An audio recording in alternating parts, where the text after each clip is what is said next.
ओम नमो शिवाय। आज मैं आपको महाशिवरात्रि की कथा सुनाती हूँ। महाशिवरात्रि की संपूर्ण व्रत कथा इस प्रकार से है। शिव पुराण के अनुसार एक गांव में एक शिकारी रहता था। वह पशुओं को मारकर अपना परिवार चलाया करता था, लेकिन फिर भी धन की कमी के कारण उसे साहूकार से कर्ज लेना पड़ा। लेकिन उसका कर्ज समय पर नहीं चुका, जिसके कारण गुस्से में आकर साहूकार ने शिकारी को पकड़वा दिया। शिव मठ में बंदी बना लिया गया और जिस दिन उसने ऐसा किया वह दिन भी शिवरात्रि का ही था। साहूकार के घर में शिवरात्रि की पूजा हो रही थी और शिकारी ध्यानमग्न होकर शिव की धार्मिक बातें सुन रहा था। चतुर्दशी तिथि पर उसने महाशिवरात्रि की भी कथा भी सुनी। शाम होते ही साहूकार ने शिकारी को बुलाया और ऋण चुकाने के बारे में बात करी।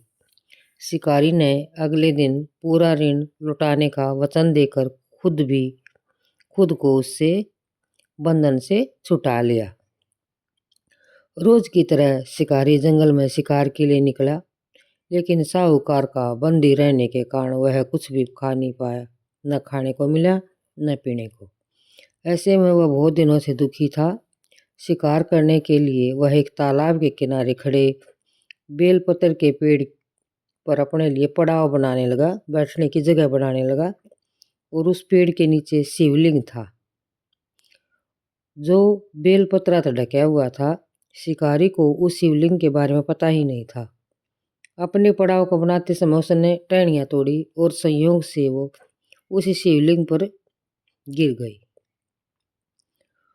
और संयोग से उस शिवलिंग पर भी उस दिन बेलपत्र चढ़ गई, क्योंकि वह बेलपत्र पर चढ़ा हुआ था और वो बेलपत्र टूटकर उस शिवलिंग पर गिर गई। रात का एक पहर बीत गया। गर्भिणी मृगिणी तालाब पर पानी पीने आती है। शिकारी ने धनुष पर तीर चढ़ाया और जैसे ही प्रत्यंचा खींची तो वह बोली, मैं गर्भ से हूँ, शीघ्र ही मुझे प्रसव होगा। तुम एक साथ दो जीवों की हत्या करोगे, जो ठीक नहीं है। उसने शिकारी से कहा कि मैं अपने बच्चे को जन्म देकर जल्दी ही तुम्हारे सामने प्रस्तुत करूंगी और मैं भी आपके सामने प्रस्तुत हो जाऊंगी, तब तुम मेरे प्राण हर लेना। ऐसा सुनते ही शिकारी ने प्रत्यंचा अपनी ढीली कर दी और वह मृगिणी झाड़ियों में छिप गई। प्रत्यंचा चढ़ाने तथा ढीली करने के समय कुछ बेलपत्र भी अचानक ही शिवलिंग पर गिर गए। इस प्रकार उससे अनजाने में ही पहले पहर में ही पूजा का काम संपन्न हो गया। थोड़ी देर बाद एक दूसरी जो है हिरणी वहाँ से निकली और शिकारी का खुशी का ठिकाना नहीं रहा कि भी हमें मुझे दूसरा शिकार मिल गया। तो शिकार को देखते ही उसने जैसे ही धनुष पर बाण चढ़ाया तो उसे देखकर वो हिरणी बोली कि हे पारधी, हे शिकारी, मैं थोड़ी देर से पहले ही ऋतु से निवृत्त हुई हूँ, कामातुर विरणी हूँ, यानी काम में मेरा ध्यान लगा हुआ है और मैं अपने प्रिय की खोज में भटक रही हूँ। मैं अपने पति से मिलकर ही तुम्हारे पास एक बार पति से मिला हूँ, फिर तुम्हारे पास जल्दी पहुँच जाऊँगी। तो शिकारी ने कहा कि जाओ। 2 बार शिकार खो दिया और वह चिंता में पड़ गया। रात का समय था, पैर बीता जा रहा था। इस बार भी उसने उसके धनुष से लगकर फिर से उसी शिवलिंग पर कुछ बेलपत्र जा पड़े और जो है दूसरे पैर की पूजा भी हो गई। तो एक और हिरणी अपने बच्चों के साथ फिर उधर से निकली। तीसरी हिरणी उसके पास जब शिकारी के पास आती है तो शिकारी ने फिर से धनुष पर तीर चढ़ाया और जैसे ही वो तीर छोड़ने वाला था तो हिरणी बोली, हे शिकारी, मैं इन बच्चों को इनके पिता के हवाले करके आऊँगी, फिर तुम मुझे अब मत मारो, फिर मुझे मार लेना, मैं वापस आ जाऊँगी, इस समय तुम मुझे मत मारो। शिकारी हंसने लगा। उसने कहा कि सामने आए शिकार को भाई कैसे छोड़ दूँ, मैं तो ऐसा मूर्ख नहीं हूँ। इससे पहले मैं 2 बार जो है ना ऐसी हिरणियों को छोड़ चुका हूँ, ऐसे शिकार मैंने खो लिए हैं और मेरे बच्चे भी भूखे प्यासे होंगे। ऐसा जवाब जो है देते हुए हिरणी ने कहा, जैसे तुम अपने बच्चों की ममता में परेशान हो वैसे भी मुझे भी है। ये शिकारी, मेरा भरोसा करो, मैं इनके पिता के पास छोड़कर वापस लौट कर आने का वचन मैं आपको देती हूँ। तो हिरणी के ऊपर उसको दया आ जाती है और शिकारी जो है उस पर दया दया दिखाता है और मिर्गी को, उस हिरणी को जाने देता है। तो इस शिकारी के अभाव में भूख प्यास से व्याकुल जो व्याकुल शिकारी है वो अनजाने में ही बेल वृक्ष पर बैठकर बेलपत्र तोड़ तोड़ कर नीचे फेंकने लगता है और जो है सुबह निकल आती है और एक हष्ट पुष्ट मृग उसी रास्ते में उसको दिखता है। तो शिकारी सोचता है कि अब की बार नहीं छोड़ूंगा इसको, अब की बार शिकार जरूर करूंगा।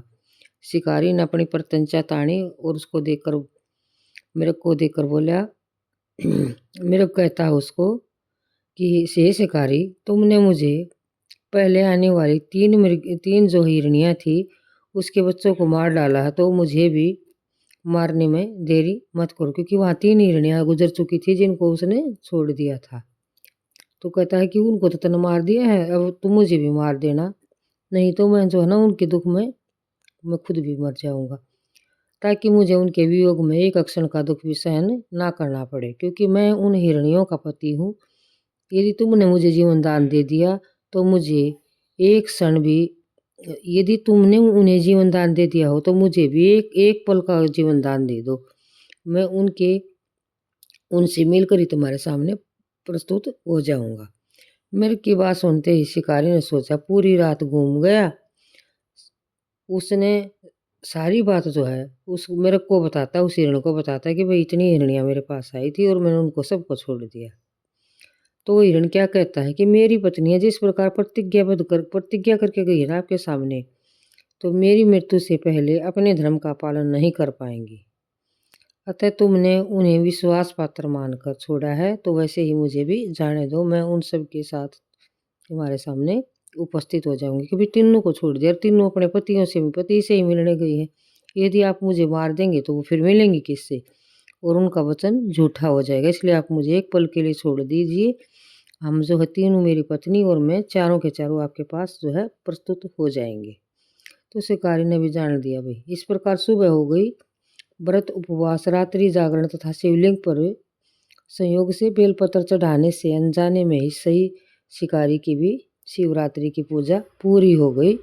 अनजाने में हुई पूजा का परिणाम उसको तत्काल मिल गया।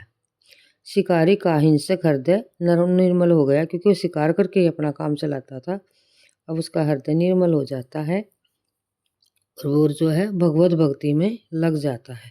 थोड़ी देर बाद हिरण अपने परिवार को लेकर फिर उसके सामने आता है ताकि वो उनका शिकार कर ले, किंतु जंगली पशुओं की ऐसी सच्चाई, ऐसा ऐसा प्रेम, ऐसा सामूहिक प्रेम भावना देखकर शिकारी को बड़ा पश्चाताप होता है और वह मेरे को जाने देता है।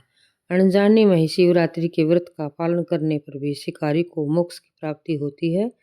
और जब मृत्यु काल के समय यमदूत उसे लेने आए तो शिवगणों ने भी उन्हें वापस भेज दिया और वो शिकारी को शिवलोक ले गए। ये थी महाशिवरात्रि की कथा।